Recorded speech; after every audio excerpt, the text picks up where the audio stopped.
ಎಲ್ರಿಗೂ ನಮಸ್ಕಾರ. ಪ್ರೇಮಾನು TV Kannada YouTube ಚಾನಲ್ಗೆ ನಿಮ್ಮೆಲ್ಲರಿಗೂ ಕೂಡ ಸ್ವಾಗತ. ಸ್ನೇಹಿತರೆ, ಇವತ್ತಿನ ವಿಡಿಯೋದಲ್ಲಿ ಇಂಗ್ಲೀಷ್ ಬೋಧನಾಶಾಸ್ತ್ರಕ್ಕೆ ಸಂಬಂಧಪಟ್ಟ ಹಾಗೆ ಒಂದಷ್ಟು ಪ್ರಶ್ನೋತ್ತರಗಳನ್ನ ತೊಗೊಂಡು ಬಂದಿದ್ದೀನಿ. ಸೊ ಇವತ್ತು ಎಕ್ಸಾಮ್ ಬರೀತಾ ಇರೋರು ಹಾಗೆ ನಾಳೆ ಎಕ್ಸಾಮ್ ಬರೀತಾ ಇರೋರು ಇಬ್ಬರಿಗೂ ಕೂಡ ಈ ಒಂದು ವಿಡಿಯೋ ಹೆಲ್ಪ್ ಆಗುತ್ತೆ. ಸೊ ಎಕ್ಸಾಮ್ ಬರೀತಾ ಇರೋರಿಗೆ ಆಲ್ ದಿ ಬೆಸ್ಟ್, ಎಲ್ಲರೂ ಚೆನ್ನಾಗಿ ಎಕ್ಸಾಮ್ ಮಾಡಿ ಅಂತ ಹೇಳ್ತಾ, ಸೊ ಬನ್ನಿ ಜಾಸ್ತಿ ತಡ ಮಾಡೋದು ಬೇಡ, ಆದಷ್ಟು ಬೇಗ ಇವತ್ತಿನ ವಿಡಿಯೋನ ಶುರು ಮಾಡ್ತಾ ಹೋಗೋಣ. ಸ್ನೇಹಿತರೆ, ಮೊದಲನೇ ಪ್ರಶ್ನೆ ನೋಡಿ, ಈ ರೀತಿ ಕೇಳಿದ್ದಾರೆ: schools need to become centres that prepare children for life and ensure that all children, especially the differently abled children from marginalized section and children in difficult circumstances get the maximum benefit of this critical area of education. This observation found in the National Curriculum Framework 2005 is related to dash ಅಂತ. ಅಂದರೆ ಶಾಲೆಗಳು ಮಕ್ಕಳನ್ನು ಜೀವನಕ್ಕೆ ಸಿದ್ಧಗೊಳಿಸುವಂತಹ ಒಂದು ಕೇಂದ್ರಗಳಾಗಬೇಕು. So NCF 2005 ಪ್ರಕಾರ ಇದು ಯಾವುದಕ್ಕೆ ಸಂಬಂಧಪಟ್ಟಿದೆ ಅಂತ ಕೇಳಿದ್ದಾರೆ. ಆಪ್ಷನ್ಸ್ ನೋಡಿ ಇಲ್ಲಿ: inclusive education, option 2 constructivist learning, option 3 gender equality, option 4 critical ಪೆಡಗಾಗಿ. ಅಂದರೆ ಇನ್ಕ್ಲೂಸಿವ್ ಎಜುಕೇಷನ್ ಅಂತಂದರೆ ಸಮಾವೇಶಾತ್ಮಕ ಶಿಕ್ಷಣ, ನಿರ್ಮಾಣಾತ್ಮಕ ಕಲಿಕೆ, ಲಿಂಗ ಸಮಾನತೆ ಹಾಗೆ ವಿಮರ್ಶಾತ್ಮಕ ಶಿಕ್ಷಣ ಅಂತ. ಸೊ ಇಲ್ಲಿ ಸರಿಯಾಗಿರ್ತಕ್ಕಂಥ ಒಂದು ಆನ್ಸರ್ ಏನಿರ್ಬೋದು ಹಾಗಾದರೆ ಈ ಒಂದು ಪ್ರಶ್ನೆಗೆ? ಎಸ್, ಆಪ್ಷನ್ 1 ಇನ್ಕ್ಲೂಸಿವ್ ಎಜುಕೇಷನ್ ಅನ್ನೋದು ಸರಿಯಾದ ಒಂದು ಆನ್ಸರ್ ಆಗುತ್ತೆ. ಅಂದರೆ ಎಲ್ಲ ಮಕ್ಕಳಿಗೂ ಕೂಡ ಸಮಾನ ಅವಕಾಶವನ್ನು ನೀಡುವಂತಹ ಒಂದು ಶಿಕ್ಷಣ ಅಂತ. ಸೊ ಹಾಗಾಗಿ ಆಪ್ಷನ್ 1 ಸರಿಯಾದ ಆನ್ಸರ್ ಈ ಒಂದು ಪ್ರಶ್ನೆಗೆ. Okay, next mixed ability group is heterogeneous in dash ಅಂತ ಕೇಳಿದ್ದಾರೆ. ಅಂದರೆ ಮಿಕ್ಸ್ಡ್ ಎಬಿಲಿಟಿ ಗ್ರೂಪ್ ಅಂದರೆ ಯಾವುದರಲ್ಲಿ ವೈವಿಧ್ಯತೆಯನ್ನು ಹೊಂದಿರುತ್ತೆ ಅಂತ. ಆಪ್ಷನ್ 1 ಎಕನಾಮಿಕ್ ಸ್ಟೇಟಸ್, ಆರ್ಥಿಕ ಸ್ಥಿತಿ, ಆಪ್ಷನ್ 2 ಜೆಂಡರ್ ಆ್ಯಂಡ್ ಏಜ್, ಲಿಂಗ ಮತ್ತು ವಯಸ್ಸು, ಆಪ್ಷನ್ 3 ಸೋಷಿಯಲ್ ಸ್ಟೇಟ್, ಸಾಮಾಜಿಕ ಹಂತ, ಆಪ್ಷನ್ 4 ನಾಲೆಡ್ಜ್ ಆ್ಯಂಡ್ ಸ್ಕಿಲ್, ಜ್ಞಾನ ಮತ್ತು ಕೌಶಲ್ಯ ಅಂತ. ಸೊ ಇಲ್ಲಿ ಸರಿಯಾದಂತಹ ಒಂದು ಆನ್ಸರ್ ಅಂತ ಬಂದಾಗ ನಾವು ಆಪ್ಷನ್ 4 ಸೆಲೆಕ್ಟ್ ಮಾಡ್ಕೋಬೇಕಾಗುತ್ತೆ, ನಾಲೆಡ್ಜ್ ಆ್ಯಂಡ್ ಸ್ಕಿಲ್ ಅಂತ. ಸೊ ಮಿಕ್ಸ್ಡ್ ಎಬಿಲಿಟಿ ಅಂತ ಬಂದಾಗ ಸಾಮರ್ಥ್ಯ ಬೇರೆ ಬೇರೆ ಆಗಿರುತ್ತೆ. ಸೊ ಹಾಗಾಗಿ ಆಪ್ಷನ್ 4 ಜ್ಞಾನ ಮತ್ತು ಕೌಶಲ್ಯ, ನಾಲೆಡ್ಜ್ ಆ್ಯಂಡ್ ಸ್ಕಿಲ್ ಅನ್ನೋದು ಸರಿಯಾಗಿರ್ತಕ್ಕಂತಹ ಉತ್ತರ ಆಗಿರುತ್ತೆ. ಆ್ಯಂಡ್ ನೆಕ್ಸ್ಟ್ ಮುಂದಿನ ಒಂದು ಪ್ರಶ್ನೆ: creative English language teacher can use multilingualism as dash ಅಂತ. ಅಂದರೆ ಮಲ್ಟಿಲಿಂಗ್ವಲಿಸಮ್ ಅನ್ನು ಶಿಕ್ಷಕರು ಹೇಗೆ ಬಳಸ್ತಾರೆ, ಹೇಗೆ ಬಳಸಬಹುದು ಅನ್ನೋದು. Option 1 classroom strategy to involve all learners ಅಂತ, ಇಲ್ಲಾಂದರೆ ಎಲ್ಲ ವಿದ್ಯಾರ್ಥಿಗಳನ್ನು ಒಂದು ಒಳಗೊಳ್ಳೋದಕ್ಕೆ. Option 2 a tool to make connection between ideas, people and things ಅಂತ, ಕಲ್ಪನೆಗಳ ನಡುವೆ ಸಂಪರ್ಕ ಮಾಡೋದಕ್ಕೆ. Option 3 best resources readily available, ಉತ್ತಮ ಸಂಪನ್ಮೂಲವಾಗಿ. And option 4 all of the above, ಮೇಲಿನ ಎಲ್ಲವೂ ಕೂಡ ಅಂತ. ಸೊ ಇಲ್ಲಿ ಸರಿಯಾಗಿರ್ತಕ್ಕಂಥ ಒಂದು ಆನ್ಸರ್ ಅಂತ ಬಂದಾಗ ನಾವು ಆಪ್ಷನ್ 4 ಸೆಲೆಕ್ಟ್ ಮಾಡ್ಕೋಬೇಕಾಗುತ್ತೆ, all of the above.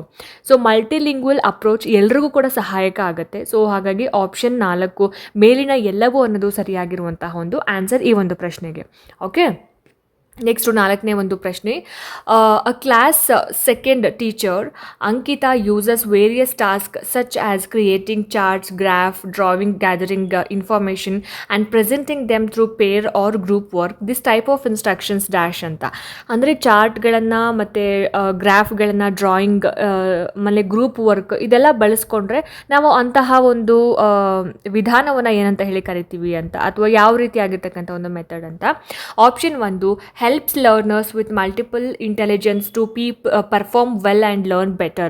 Multiple intelligence ಮಕ್ಕಳಿಗೆ ಸಹಾಯ ಆಗುತ್ತೆ. ಎರಡನೇದು is a way of demonstrating her own knowledge, ಅಂದರೆ ಶಿಕ್ಷಕನ ಜ್ಞಾನವನ್ನು ತೋರಿಸೋದಕ್ಕೆ. ಮೂರನೇದು only helps the bright learners, bright ಮಕ್ಕಳಿಗೆ ಮಾತ್ರ, ಬುದ್ಧಿವಂತ ಮಕ್ಕಳಿಗೆ ಮಾತ್ರ. And option 4 is the best way to prepare students for an assessment, ಪರೀಕ್ಷೆಗೆ ತಯಾರಿ ಮಾಡೋದಕ್ಕೆ ಇದು ಬೆಸ್ಟ್ ವೇ ಅಂತ. ಸೊ ಸರಿಯಾಗಿರ್ತಕ್ಕಂಥ ಒಂದು ಆನ್ಸರ್ ಏನಿರ್ಬೋದು ಹಾಗಾದರೆ?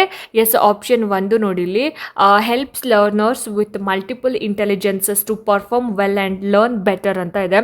ವಿಭಿನ್ನ ಬುದ್ಧಿಮತ್ತೆಗೆ ಸಹಾಯಕ ಆಗುತ್ತೆ. ಹಾಗಾಗಿ ಆಪ್ಷನ್ 1 ಸರಿಯಾಗಿರುವಂತಹ ಉತ್ತರ ಆಗಿರುತ್ತೆ. 5ನೇ ಒಂದು ಪ್ರಶ್ನೆ: according to NCF 2005 across the curriculum approach for teaching English means dash ಅಂತ. ಅಂದರೆ ಅಕ್ರಾಸ್ ದ ಕರಿಕ್ಯುಲಮ್ ಅಪ್ರೋಚ್ ಇದರ ಒಂದು ಅರ್ಥ ಏನು ಅಂತ ಕೇಳಿದ್ದಾರೆ. So option 1 using English only as a medium of instructions, English ಮಾತ್ರ ಬಳಸೋದು. ಎರಡನೇದು breaking down barriers between English and other subjects, English ಮತ್ತು ಬೇರೆ ವಿಷಯಗಳ ನಡುವೆ ಅಡೆತಡೆ ಇರೋದನ್ನು ತೆಗೆದು ಹಾಕೋದು. Option 3 having a separate curriculum for English which goes beyond the other subject, ಇಂಗ್ಲೀಷ್ಗೆ ಬೇರೆ ಕರಿಕ್ಯುಲಮ್ನ ಮಾಡುವಂಥದ್ದು. Option 4 treating English as one of the subjects in the curriculum, English ಒಂದು ವಿಷಯ ಮಾತ್ರ ಅನ್ನೋ ಥರ ಟ್ರೀಟ್ ಮಾಡೋದು ಅಂತ. ಆ್ಯಂಡ್ ಇಲ್ಲಿ ಸರಿಯಾಗಿರ್ತಕ್ಕಂಥ ಒಂದು ಆನ್ಸರ್ ಅಂತ ಬಂದಾಗ ನಾವು ಆಪ್ಷನ್ 2 ಸೆಲೆಕ್ಟ್ ಮಾಡ್ಕೋಬೇಕಾಗತ್ತೆ, breaking down barriers between English and other subjects ಅನ್ನೋದು. ಸೊ ಹಾಗಾಗಿ ಆಪ್ಷನ್ 2 ಸರಿಯಾಗಿರ್ತಕ್ಕಂಥ ಒಂದು ಆನ್ಸರ್ ಆಗಿರುತ್ತೆ. ಆ್ಯಂಡ್ ನೆಕ್ಸ್ಟ್ ಮುಂದಿನ ಒಂದು ಪ್ರಶ್ನೆ, the teaching of English in India is facing the main problem of dash. ಭಾರತದಲ್ಲಿ ಇಂಗ್ಲೀಷ್ ಟೀಚಿಂಗ್ ಏನಿದೆ ಅಲ್ಲ, ಅಂದರೆ ಇಂಗ್ಲೀಷ್ನ ಬೋಧನೆ ಮಾಡೋದ್ರಿಂದ ಏನು ಸಮಸ್ಯೆ ಆಗ್ತಾ ಇದೆ ಅನ್ನೋದು, ಅಥವಾ ಇಂಗ್ಲೀಷ್ ಬೋಧನೆಗೆ ಇರ್ತಕ್ಕಂಥ ಸಮಸ್ಯೆ ಏನು ಅನ್ನೋದು. Option 1 excessive use of teaching AIDS, ಹೆಚ್ಚು ಟೀಚಿಂಗ್ ಏಡ್ಸ್ನ ಬಳಸೋದು. Option 2 use of traditional and old method, ಹಳೆ ವಿಧಾನವನ್ನು ಅಥವಾ ಸಾಂಪ್ರದಾಯಿಕ ವಿಧಾನವನ್ನು ಬಳಸೋದು. And third one lack of good learning material, ಉತ್ತಮ ಲರ್ನಿಂಗ್ ಮೆಟೀರಿಯಲ್ನ ಕೊರತೆ. And fourth one both 1 and 3 ಅಂತ ಇದೆ. ಸೊ ಇಲ್ಲಿ ಸರಿಯಾಗಿರ್ತಕ್ಕಂತಹ ಒಂದು ಆನ್ಸರ್ ಅಂತ ಬಂದಾಗ ನಾವು ಆಪ್ಷನ್ 4 ಸೆಲೆಕ್ಟ್ ಮಾಡ್ಕೋಬೇಕಾಗತ್ತೆ, ಬೋತ್ 1 and 3 ಅಂತ. ಸೊ 1 ಮತ್ತು 2, ಒಂದನೇದು ಹೆಚ್ಚು ಟೀಚಿಂಗ್ ಏಡ್ಸು ಮತ್ತು ಮೂರನೇದು ಉತ್ತಮ ಲರ್ನಿಂಗ್ ಮೆಟೀರಿಯಲ್ನ ಒಂದು ಕೊರತೆ. ಸೊ ಹಾಗಾಗಿ ಆಪ್ಷನ್ 4 ಸರಿಯಾಗಿರ್ತಕ್ಕಂಥ ಆನ್ಸರ್ ಆಗುತ್ತೆ. ನಾನು ತುಂಬ ಫಾಸ್ಟಾಗಿ ಹೇಳ್ಕೊಂಡು ಹೋಗ್ತಿದ್ದೀನಿ, ಯಾಕೆ ಅಂತಂದರೆ ನಿಮಗೂ ಕೂಡ ಟೈಮ್ ಇಲ್ಲ.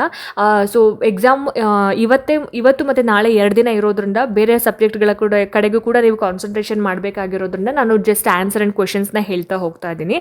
ಓಕೆ, ನೆಕ್ಸ್ಟ್ 7ನೇ ಒಂದು ಪ್ರಶ್ನೆ, how a good teacher will treat a child with some learning disabilities. ಅಂದರೆ ಲರ್ನಿಂಗ್ ಡಿಸಾಬಿಲಿಟಿ ಇರುವಂತಹ ಮಗುವಿಗೆ ಶಿಕ್ಷಕ ಹೇಗೆ ವರ್ತಿಸಬೇಕು ಅಂತ. Option 1 ignore the student completely, ಅಂದರೆ ಮಗುವನ್ನು ಕಂಪ್ಲೀಟಾಗಿ ಇಗ್ನೋರ್ ಮಾಡೋದು. 2ನೇದು ಪೇ ಇಂಡಿವಿಜುವಲ್ ಅಟೆನ್ಷನನ್ನು ಕೊಡೋದು ಆ ಮಗುವಿಗೆ. Motivate the student to learn, motivate ಮಾಡೋದು, ಕಲಿಯೋ ಹಾಗೆ ಮೋಟಿವೇಟ್ ಮಾಡೋದು ಆ ಥರದ ಒಂದು ಮಕ್ಕಳಿಗೆ. And fourth one both 1 and 3 ಅಂತ ಇದೆ.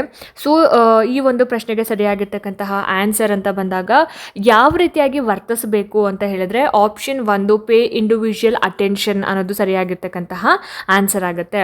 ಓಕೆ, ನೆಕ್ಸ್ಟು 8ನೇ ಒಂದು ಪ್ರಶ್ನೆ, a student of class 2 finds it difficult to read his textbook lesson, he is suffering from dash. 2ನೇ ಕ್ಲಾಸ್ನ ವಿದ್ಯಾರ್ಥಿಗೆ ಒಂದು ಟೆಕ್ಸ್ಟ್ ಬುಕ್ಕನ್ನು ಓದೋದಕ್ಕೆ ಅಥವಾ ಲೆಸನನ್ನು ಓದೋದಕ್ಕೆ ಕಷ್ಟ ಆಗ್ತಾ ಇದೆ. ಸೊ ಅದಕ್ಕೆ ನಾವು ಏನಂತ ಹೇಳಿ ಕರಿತೀವಿ ಅಂತ.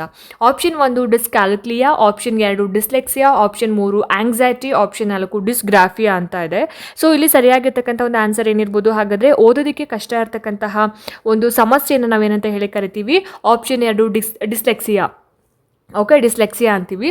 ಆ್ಯಂಡ್ ಇಲ್ಲಿ ಡಿಸ್ಕ್ಯಾಲ್ಕುಲಿಯಾ ಅಂತ ಬಂದಾಗ ಇದನ್ನು ನಾವು ಗಣಿತ ಸಮಸ್ಯೆ ಅಥವಾ ಅಂಕಗಣಿತ ಸಮಸ್ಯೆ ಅಂತ ಹೇಳ್ತೀವಿ. ಆ್ಯಂಡ್ ಆಂಗ್ಸೈಟಿ 3ನೇದು ಬಂದುಬಿಟ್ಟು ಇದನ್ನು ನಾವು ಆತಂಕ ಅಂತ ಹೇಳ್ತೀವಿ. ಆ್ಯಂಡ್ ಡಿಸ್ಗ್ರಾಫಿಯಾ ಬಂದುಬಿಟ್ಟು ಬರವಣಿಗೆಯ ಸಮಸ್ಯೆ ಇದ್ದರೆ ಅಂತ. ಸೊ ಹಾಗಾಗಿ ಇಲ್ಲಿ ಈ ಒಂದು ಪ್ರಶ್ನೆಗೆ ಆಪ್ಷನ್ 2 ಸರಿಯಾಗಿರ್ತಕ್ಕಂತಹ ಆನ್ಸರ್ ಆಗುತ್ತೆ. ಸೊ ನೆಕ್ಸ್ಟ್ ಮುಂದಿನ ಒಂದು ಪ್ರಶ್ನೆ, Suhail a student of class 1 can speak and read out his lessons very fluently, but when it comes to writing he is unable to write even small sentences, he is suffering from a learning disability called dash ಅಂತ. ಅಂದರೆ ಸುಹೇಲ್ ಅಂತಕ್ಕಂತಹ ಒಬ್ಬ ವಿದ್ಯಾರ್ಥಿ ಏನಿದ್ದಾನೆ, ಓದಬೇಕಾದ್ರೆ ಬಹಳ ಚೆನ್ನಾಗಿ ಓದ್ತಾನೆ, but ಬರೆಯೋಕ್ಕೆ ಕಷ್ಟಪಡ್ತಾ ಇದ್ದಾನೆ. ಸೊ ಆ ರೀತಿಯಾದಂತಹ ಒಂದು ಸಮಸ್ಯೆಗೆ ಏನಂತ ಹೇಳಿ ಕರಿತೀವಿ ಅಂತ ಜಸ್ಟ್ ಇವಾಗ ತಾನೇ ಹೇಳಿದೆ ಅದನ್ನು. So option 1 dyslexia, option 2 autism, option 3 dysgraphia, option 4 ಡಿಸ್ಕ್ಯಾಲ್ಕುಲಿಯಾ ಅಂತ. ಸೊ ದ ಕರೆಕ್ಟ್ ಆನ್ಸರ್ ಏನಿರ್ಬೋದು ಹಾಗಾದರೆ, ಅಫ್ಕೋರ್ಸ್ ಎಸ್, ಆಪ್ಷನ್ 3 ಡಿಸ್ಗ್ರಾಫಿಯಾ ಅನ್ನೋದು ಸರಿಯಾದ ಆನ್ಸರ್ ಆಗುತ್ತೆ. ಬರೆಯುವಿಕೆಯ ಸಮಸ್ಯೆ ಅಂತ ಬಂದಾಗ ಡಿಸ್ಗ್ರಾಫಿಯಾ, ಆ್ಯಂಡ್ ಓದುವಿಕೆಯ ಸಮಸ್ಯೆ ಅಂತ ಬಂದಾಗ ಡಿಸ್ಲೆಕ್ಸಿಯಾ. ಓಕೆನಾ. ಆ್ಯಂಡ್ ಅಂಕಗಣಿತದ ಸಮಸ್ಯೆ ಅಥವಾ ಗಣಿತದ ಸಮಸ್ಯೆ ಅಂತ ಬಂದಾಗ ಡಿಸ್ಕ್ಯಾಲ್ಕುಲಿಯಾ ಸರಿಯಾದ ಆನ್ಸರ್ ಆಗುತ್ತೆ. ಓಕೆ, ನೆಕ್ಸ್ಟ್ 10ನೇ ಒಂದು ಪ್ರಶ್ನೆ, if a child is hyperactive, impulsive and lacks general coordination, she or he is considered a child with dash ಅಂತ. ಹೈಪರ್ ಆಕ್ಟಿವ್, ಇಂಪಲ್ಸಿವ್, ಕೋಆರ್ಡಿನೇಷನ್ ಕಡಿಮೆ ಇರ್ತಕ್ಕಂತಹ ಮಕ್ಕಳಿಗೆ ಏನಂತ ಹೇಳಿ ಕರಿತೀವಿ ಅಂತ. So option 1 hearing problem, option 2 visual problem, option 3 physical problem, option 4 learning disability ಅಂದರೆ ಕೇಳೋ ಸಮಸ್ಯೆ, ನೋಡುವಂತಹ ಸಮಸ್ಯೆ, ದೈಹಿಕ ಸಮಸ್ಯೆ, ಕಲಿಕೆ ಅಸಮರ್ಥತೆ ಅಂತ. ಸೊ ಇಲ್ಲಿ ಸರಿಯಾಗಿರ್ತಕ್ಕಂಥ ಒಂದು ಆನ್ಸರ್ ಈ ಒಂದು ಪ್ರಶ್ನೆಗೆ ಏನಿರ್ಬೋದು ಹಾಗಾದರೆ, ಎಸ್, ಆಪ್ಷನ್ 3 ದೈಹಿಕ ಸಮಸ್ಯೆ ಸಮಸ್ಯೆ ಅನ್ನೋದು ಸರಿಯಾಗಿರ್ತಕ್ಕಂಥ ಒಂದು ಆನ್ಸರ್ ಆಗುತ್ತೆ. ಫಿಸಿಕಲ್ ಪ್ರಾಬ್ಲಮ್ ಅನ್ನೋದು ಸರಿಯಾದ ಆನ್ಸರ್ ಆಗುತ್ತೆ. ಓಕೆ, ನೆಕ್ಸ್ಟ್ ಮುಂದಿನ ಒಂದು ಪ್ರಶ್ನೆ, 11ನೇ ಪ್ರಶ್ನೆ. Which one of the following is not a principle of helping pupils with learning difficulties ಅಂತ ಇದೆ. ಅಂದರೆ ಲರ್ನಿಂಗ್ ಡಿಫಿಕಲ್ಟಿ ಮಕ್ಕಳಿಗೆ ಸಹಾಯ ಅಲ್ಲದೆ ಇರುವಂತಹ ಒಂದು ತತ್ವ ಯಾವುದು, ಸಹಾಯ ಆಗದೆ ಇರುವಂತಹ ಒಂದು ತತ್ವ ಯಾವುದು ಅಂತ. Option 1 teaching preparation, option 2 device various learning situations, option 3 design meaningful learning situations, option 4 teacher offering tuition at home ಅಂತ ಇದೆ. ಸೊ ಸರಿಯಾಗಿರ್ತಕ್ಕಂತಹ ಒಂದು ಆನ್ಸರ್ ಏನಿರ್ಬೋದು ಹಾಗಾದರೆ option 4 teacher offering tuition at home ಅನ್ನೋದು ಸರಿಯಾಗಿರ್ತಕ್ಕಂತಹ ಒಂದು ಆನ್ಸರ್ ಆಗುತ್ತೆ. ಓಕೆ, ಲರ್ನಿಂಗ್ ಡಿಫಿಕಲ್ಟಿ ಇರ್ತಕ್ಕಂತಹ ಮಕ್ಕಳಿಗೆ ಸಹಾಯ ಆಗದೇ ಇರತಕ್ಕಂತಹ ಒಂದು ತತ್ವ, ಸಹಾಯ ತತ್ವ ಅಲ್ಲದೆ ಇರುವಂಥದ್ದು ನಾವು ಆಪ್ಷನ್ 4 ಸೆಲೆಕ್ಟ್ ಮಾಡಬೇಕಾಗತ್ತೆ. ನೆಕ್ಸ್ಟ್ 12ನೇ ಒಂದು ಪ್ರಶ್ನೆ. A child is very friendly and takes active part in group work but his parents always complain to the teacher about him not writing properly and misplacing the words, not getting good scores in written exam. The teacher can support the student by dash ಅಂತ ಕೇಳಿದ್ದಾರೆ. ಅಂದರೆ ಬರೆಯೋದಕ್ಕೆ ಕಷ್ಟ ಇರುವ ವಿದ್ಯಾರ್ಥಿಗಳಿಗೆ ಶಿಕ್ಷಕರು ಯಾವ ರೀತಿ ಸಹಾಯ ಮಾಡ್ಬೋದು ಅಂತ. Option 1 praising his social interactions, ಅಂದರೆ ಸಾಮಾಜಿಕ ಗುಣ ಪ್ರಶಂಸೆ ಮಾಡೋದು. 2ನೇದು explain the parents the child's problem as he suffers from dysgraphia, ಅಂದರೆ ಡಿಸ್ಗ್ರಾಫಿಯಾಯಿಂದ ಬಳಲ್ತಾ ಇದ್ದಾನೆ ಅನ್ನೋದನ್ನ ಪೋಷಕರಿಗೆ ತಿಳಿಸೋದು. ಡಿಸ್ಗ್ರಾಫಿಯಾ ಅಂದ್ರೇನು, ಬರವಣಿಗೆ ಸಮಸ್ಯೆ. And 3rd one request parents to be patience with the child ಅಂತ, ಪೋಷಕರಿಗೆ ಸಹನೆಯಿಂದ ಇರೋದಕ್ಕೆ ಮತ್ತು ಪ್ರೋತ್ಸಾಹ ಮಾಡೋದಕ್ಕೆ ಹೇಳಬೇಕಂತ. Option 4 all of the above ಅಂತ ಇದೆ. ಸೊ ಮೇಲಿನ ಎಲ್ಲವೋ ಅಂತ. ಸೊ ಈ ಪ್ರಶ್ನೆಗೆ ಸರಿಯಾಗಿರ್ತಕ್ಕಂತಹ ಒಂದು ಆನ್ಸರ್ ಏನಿರ್ಬೋದು, option 4 all of the above ಅನ್ನೋದು ಆನ್ಸರ್ ಆಗುತ್ತೆ. ಸೊ ಡಿಸ್ಗ್ರಾಫಿಯಾ ಇದೆ ಅನ್ನೋದನ್ನ ಪೋಷಕರಿಗೆ ಹೇಳಬೇಕು, ಪೇಷನ್ಸಿಂದ ಇರಬೇಕು, ಮತ್ತು ಇನ್ನು ಮೋಟಿವೇಟ್ ಮಾಡಬೇಕು ಅಂತ ಹೇಳಬೇಕು. And praising his social interactions, ಸಾಮಾಜಿಕವಾಗಿ ಎಲ್ಲರ ಜೊತೆಗೂ ಚೆನ್ನಾಗಿದ್ದಾರೆ ಅನ್ನೋದನ್ನ ಹೇಳಬೇಕು ಅಂತ. ಸೊ ಹಾಗಾಗಿ ಆಪ್ಷನ್ 4 ಸರಿಯಾದ ಉತ್ತರ ಆಗಿರುತ್ತೆ. ನೆಕ್ಸ್ಟ್ 13ನೇ ಪ್ರಶ್ನೆ. Which of the following is a value associated with an inclusive classroom ಅಂತ ಕೇಳಿದ್ದಾರೆ. Option 1 competition, option 2 envy, option 3 sympathy, option 4 ಕೊಲಾಬೊರೇಷನ್.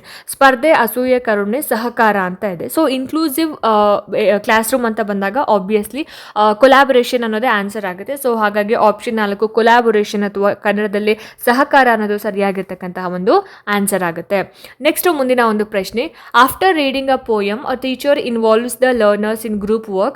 One group writes the theme of the poem, another draws a picture to depict the main characters, and yet another writes the summary the poem. This activity is dash ಅಂತ.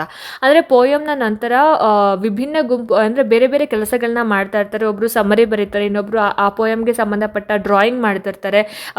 ಇನ್ನು ಕೆಲವರು ಏನು ಮಾಡ್ತಾರೆ ಅಂತ ಹೇಳಿದ್ರೆ ಆ ಒಂದು ಪೋಯಮ್ನ ಥೀಮ್ನ ಬರೀತಾ ಇರ್ತಾರೆ. ಸೊ ಇಂತಹ ಆಕ್ಟಿವಿಟಿಗೆ ಏನಂತ ಹೇಳಿ ಕರಿತೀವಿ ಅಂತ. Option 1 is aimed at learners to prepare for assessment, ಪರೀಕ್ಷೆಗೆ ತಯಾರಿ ಮಾಡೋದು. Option 2 will distract the learners, ಗಮನವನ್ನು ಬೇರೆ ಕಡೆ ಡಿಸ್ಟ್ರಾಕ್ಟ್ ಮಾಡೋದು. Option 3 it is a sheer waste of time, ಅಂದರೆ ಸಮಯ ವ್ಯರ್ಥ. Option 4 caters to diverse abilities and interest of the learners, ವಿಭಿನ್ನ ಸಾಮರ್ಥ್ಯಕ್ಕೆ ಸಹಾಯ ಮಾಡೋದು ಅಂತ. ಸೊ ಇಲ್ಲಿ ಸರಿಯಾಗಿರ್ತಕ್ಕಂತಹ ಒಂದು ಆನ್ಸರ್ ಆಪ್ಷನ್ 4 ಆಗಿರುತ್ತೆ, ವಿಭಿನ್ನ ಸಾಮರ್ಥ್ಯಕ್ಕೆ ಸಹಾಯ ಮಾಡೋದು ಅಂತ. ಅವ್ರು ಏನೇನು ಆ್ಯಕ್ಟಿವಿಟೀಸ್ಗಳನ್ನ ಮಾಡ್ತಾ ಇದ್ದಾರೆ ಅದೆಲ್ಲದಕ್ಕೂ ನಾವೇನು ಮಾಡಬೇಕಾಗುತ್ತೆ, ಸಹಾಯವನ್ನು ಮಾಡಬೇಕು ಅನ್ನೋದು ಶಿಕ್ಷಕರಾಗಿ. ಸೊ ಹಾಗಾಗಿ ಆಪ್ಷನ್ 4 ಸರಿಯಾದ ಉತ್ತರ ಆಗಿರುತ್ತೆ. ಆ್ಯಂಡ್ ನೆಕ್ಸ್ಟ್ 15ನೇ ಒಂದು ಪ್ರಶ್ನೆ. According to NCF 2005 at the initial stages of language learning may be one of the languages for learning activities that create the child's awareness of the world ಅಂತ ಇದೆ. ಅಂದರೆ ಭಾಷಾ ಕಲಿಕೆಯ ಆರಂಭದಲ್ಲಿ ಯಾವ ಭಾಷೆಯನ್ನು ನಾವು ಬಳಸಬೇಕಾಗತ್ತೆ ಅಂತ. Option 1 English, option 2 vernacular language, option 3 second language, option 4 Hindi. So option 2 vernacular ಅಂತಂದರೆ ಮಾತೃಭಾಷೆ ಅಥವಾ ಮದರ್ ಟಂಗ್ ಅಂತ ಹೇಳ್ತೀವಿ.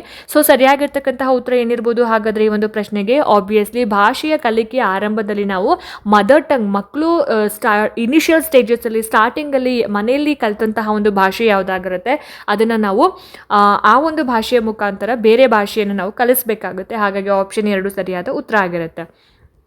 Next an inclusive class is that in which dash ಅಂತ ಕೇಳಿದ್ದಾರೆ. ಅಂದರೆ ಇನ್ಕ್ಲೂಸಿವ್ ಕ್ಲಾಸ್ನ ಒಂದು ಅರ್ಥ ಏನು ಅಂತ. ಆಪ್ಷನ್ ಒಂದು students from different nationalities study together, ವಿಭಿನ್ನ ರಾಷ್ಟ್ರದ ಮಕ್ಕಳು ಒಟ್ಟಿಗೆ ಓದ್ತಾರೆ ಅಂತ. Option 2 students from different religious study together, ಬೇರೆ ಬೇರೆ ಧರ್ಮದ ಮಕ್ಕಳು ಒಟ್ಟಿಗೆ ಓದ್ತಾರೆ. Option 3 both boys and girls study together, ಹುಡುಗರು ಮತ್ತು ಹುಡುಗಿರು, ಹೆಣ್ಮಕ್ಳು ಗಂಡು ಮಕ್ಕಳು ಒಟ್ಟಿಗೆ ಓದ್ತಾರೆ ಅನ್ನೋದು. And fourth one differently abled learners study with normal students. So differently abled plus normal ಮಕ್ಕಳು ಎರಡು ಒಟ್ಟಿಗೆ ಓದೋವಂಥದ್ದು ಅಂತ. ಸೊ ಇಲ್ಲಿ ಸರಿಯಾಗಿರ್ತಕ್ಕಂಥ ಒಂದು ಆನ್ಸರ್ ಏನು ಇನ್ಕ್ಲೂಸಿವ್ ಕ್ಲಾಸ್ ಅಥವಾ ಇನ್ಕ್ಲೂಸಿವ್ ಎಜುಕೇಷನ್ ಅಂತಂದರೆ ಆಪ್ಷನ್ 4 ಸರಿಯಾಗಿರ್ತಕ್ಕಂತಹ ಒಂದು ಆನ್ಸರ್ ಆಗುತ್ತೆ. ಡಿಫ್ರೆಂಟ್ಲಿ ಏಬಲ್ಡ್ ಪ್ಲಸ್ ನಾರ್ಮಲ್ ಮಕ್ಕಳು ಒಟ್ಟಿಗೆ ಒಂದೇ ತರಗತಿಯಲ್ಲಿ ಕಲಿಯೋದನ್ನು ನಾವು ಇನ್ಕ್ಲೂಸಿವ್ ಕ್ಲಾಸ್ ಅಥವಾ ಇನ್ಕ್ಲೂಸಿವ್ ಎಜುಕೇಷನ್ ಅಂತ ಹೇಳಿ ಕರೆಯುವಂಥದ್ದು. Okay, next.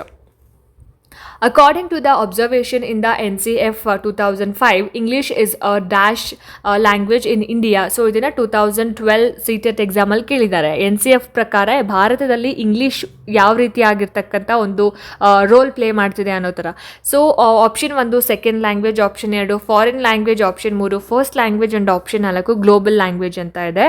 ಸೊ ಇಲ್ಲಿ ಸರಿಯಾಗಿರ್ತಕ್ಕಂಥ ಒಂದು ಆನ್ಸರ್ ಅಂತ ಬಂದಾಗ NCF ಪ್ರಕಾರ ಇಂಗ್ಲೀಷ್ ಭಾರತದಲ್ಲಿ ಒಂದು ಗ್ಲೋಬಲ್ ಲ್ಯಾಂಗ್ವೇಜ್ ಆಗಿರೋವಂಥದ್ದು. ಸೊ ಆಪ್ಷನ್ 4 ಸರಿಯಾಗಿರ್ತಕ್ಕಂತಹ ಒಂದು ಆನ್ಸರ್ ಆಗಿರುತ್ತೆ. ಸೊ ಇಲ್ಲಿ ಸೆಕೆಂಡ್ ಲ್ಯಾಂಗ್ವೇಜ್ ಅಂತಲೂ ಕೂಡ ಹೇಳ್ಬೋದು. ಯಾಕೆ ಸೆಕೆಂಡ್ ಲ್ಯಾಂಗ್ವೇಜ್ ಅಂತ ಅಂದರೆ ಇವಾಗ ನಮ್ಮ ಕರ್ನಾಟಕದಲ್ಲಿ ಕನ್ನಡವನ್ನು ನಾವು ಮಾತಾಡೋದ್ರಿಂದ ಮೋಸ್ಟ್ ಆಫ್ ದ ಸ್ಟೂಡೆಂಟ್ಸು ಕನ್ನಡನ ಫಸ್ಟ್ ಲ್ಯಾಂಗ್ವೇಜ್ ಆಗಿ ತೊಗೊಳ್ತಾರೆ, ಇಂಗ್ಲೀಷ್ನ ಸೆಕೆಂಡ್ ಲ್ಯಾಂಗ್ವೇಜ್ ಆಗಿ ತೊಗೊಳ್ತಾರೆ. ಸೊ ಅದೇ ರೀತಿ ಈಗ ತಮಿಳ್ನಾಡು, ಕೇರಳ, ಆಂಧ್ರ, ಸೊ ಈ ಥರ ಹೋದಾಗ ಅಲ್ಲಿ ಅವರವರ ಲ್ಯಾಂಗ್ವೇಜ್ನ ಅವರ ಫಸ್ಟ್ ಲ್ಯಾಂಗ್ವೇಜ್ ಆಗಿ ತೊಗೊಳ್ತಾರೆ. ಸೊ ಸೆಕೆಂಡ್ ಲ್ಯಾಂಗ್ವೇಜ್ ಆಗಿ ಇಂಗ್ಲೀಷ್ನ ತೊಗೊಳ್ತಾರೆ.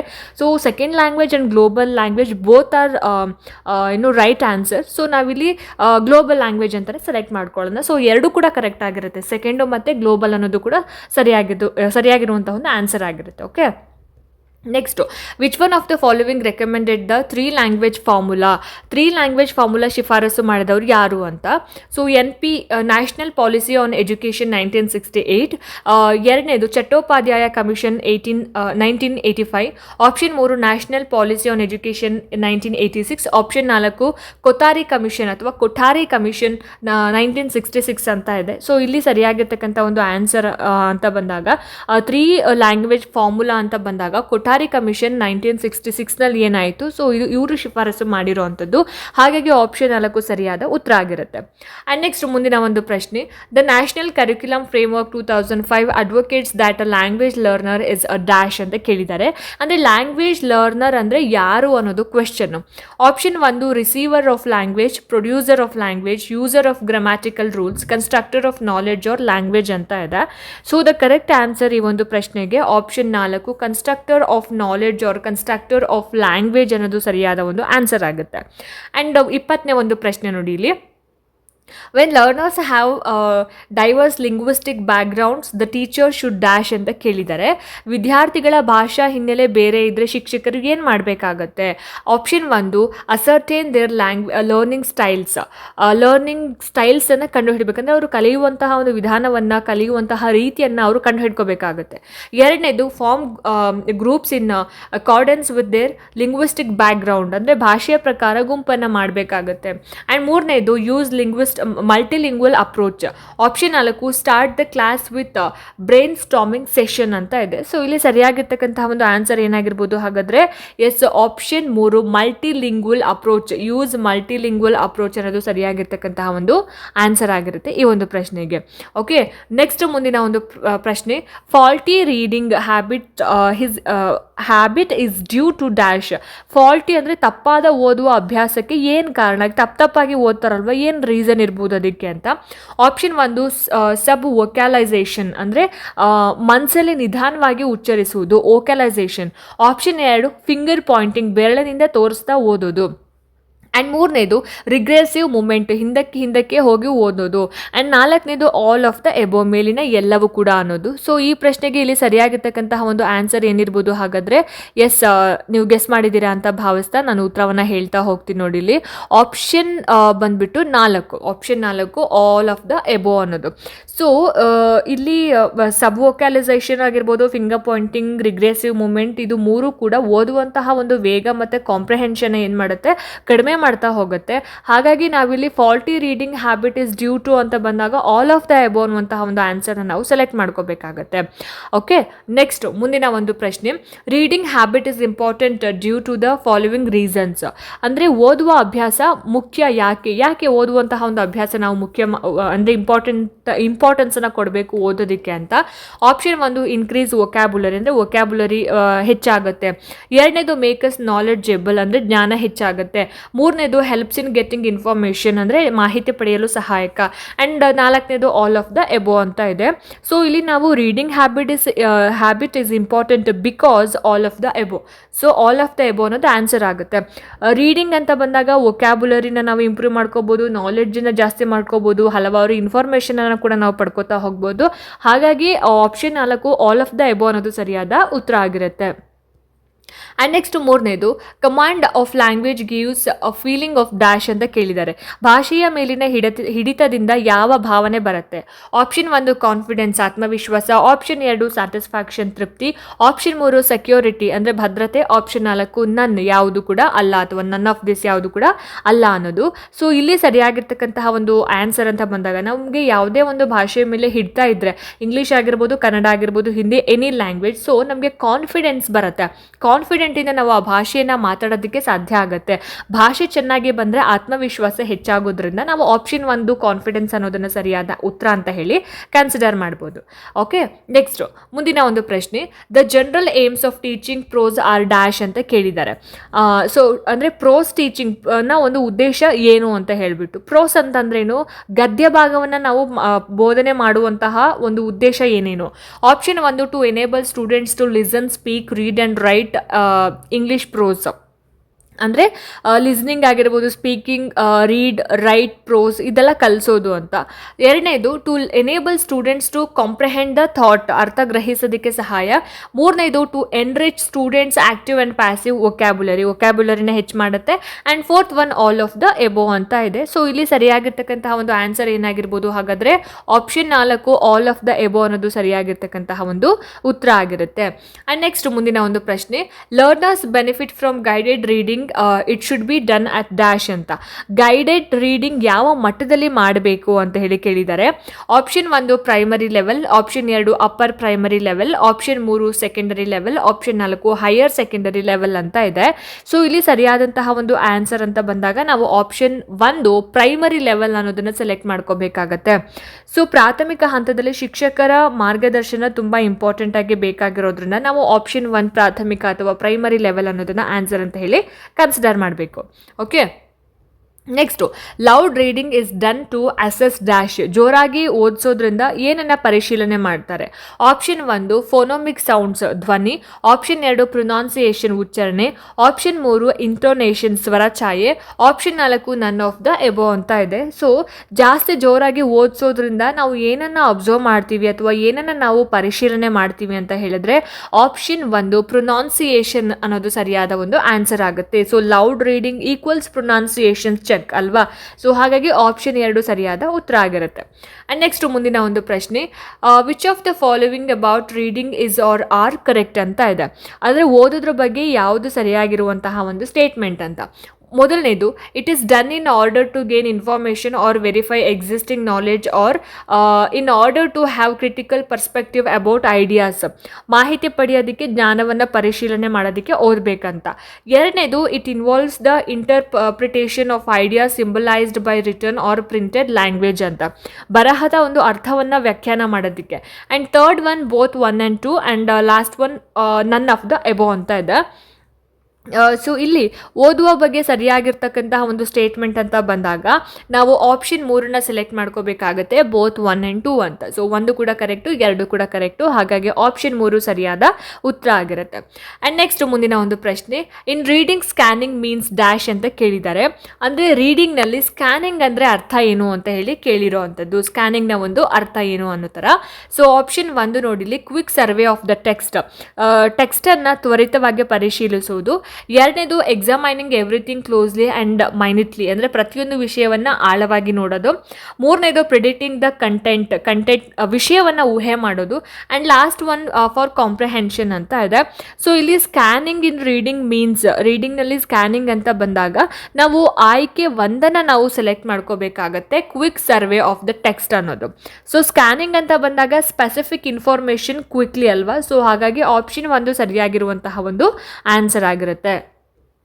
ನೆಕ್ಸ್ಟ್ ಮುಂದಿನ ಪ್ರಶ್ನೆ, the initial stage in the development of writing skill is dash. ಬರವಣಿಗೆ ಕೌಶಲ್ಯದ ಮೊದಲ ಹಂತ ಯಾವುದು ಅಂತ ಕೇಳಿದ್ದಾರೆ. ಆಪ್ಷನ್ 1 ಫ್ರೀ ಹ್ಯಾಂಡ್ ರೈಟಿಂಗ್, ಸ್ವತಂತ್ರ ಚಿತ್ರ. Option 2 control drawing. Option 3 acquaintance with written words ಅಂತ ಇದೆ. ಸೊ ಆಪ್ಷನ್ 4 ನನ್ ಆಫ್ ದ ಎಬೋ ಅಂತ ಇದೆ. ಸೊ ಸರಿಯಾಗಿರ್ತಕ್ಕಂತಹ ಒಂದು ಆನ್ಸರ್ ಈ ಒಂದು ಪ್ರಶ್ನೆಗೆ ಏನಿರ್ಬೋದು ಹಾಗಾದರೆ ಗೆಸ್ ಮಾಡಿದ್ರಿ ಅಲ್ವಾ? Yes, option 1 free hand writing. So ಮಕ್ಕಳು ಮೊದಲು ಸ್ಕ್ರಿಬ್ಲಿಂಗ್ ಮತ್ತು ಡ್ರಾಯಿಂಗನ್ನು ಮಾಡೋದಕ್ಕೆ ಕಲಿತಾರಲ್ವ, ಸೊ ಅವ್ರಿಗೆ ಏನು ಬರಿತಾ ಇದ್ದೀವಿ ಪರ್ಟಿಕ್ಯುಲರ್ ಆಗಿ ಇದನ್ನೇ ನಾವು ಬರಿತೀವಿ ಅನ್ನೋದು ಗೊತ್ತಿಲ್ಲ. ಸೊ ಹೆಂಗೋ ಬರೀತಾರೆ, ಫ್ರೀಯಾಗಿ ಬರೀತಾರೆ ಅವ್ರಿಗೆ ಇಷ್ಟ ಬಂದಂಗೆ. ಸೊ ಹಾಗಾಗಿ ಬರವಣಿಗೆ ಕೌಶಲ್ಯದ ಮೊದಲ ಹಂತ ಅಥವಾ initial stage of writing skill ಅಂತ ಬಂದಾಗ ಫ್ರೀ ಹ್ಯಾಂಡ್ ರೈಟಿಂಗ್ ಅನ್ನೋದು ಸರಿಯಾದ ಉತ್ತರ ಆಗಿರುತ್ತೆ. ಆ್ಯಂಡ್ ನೆಕ್ಸ್ಟ್ ಮುಂದಿನ ಒಂದು ಪ್ರಶ್ನೆ, what does scribbling mean? So just ಇವಾಗ ಹೇಳಿದೆ ಸ್ಕ್ರಿಬ್ಲಿಂಗ್ ಅಂತ. ಸೊ ಏನು ಸ್ಕ್ರಿಬ್ಲಿಂಗ್ ಅಂತ ಅಂದರೆ ಅಂತ ಪ್ರಶ್ನೆ ಕೇಳಿದ್ದಾರೆ. ಸೊ ಇಲ್ಲಿ ಆಪ್ಷನ್ 1 ಲಿಸ್ನಿಂಗ್ ಕೇರ್ಫುಲಿ, ಗಮನ ಇಟ್ಟು ಕೇಳೋದು. ಆಪ್ಷನ್ 2 ರೀಡಿಂಗ್ ಅಲೌಡ್, ಜೋರಾಗಿ ಓದೋದು.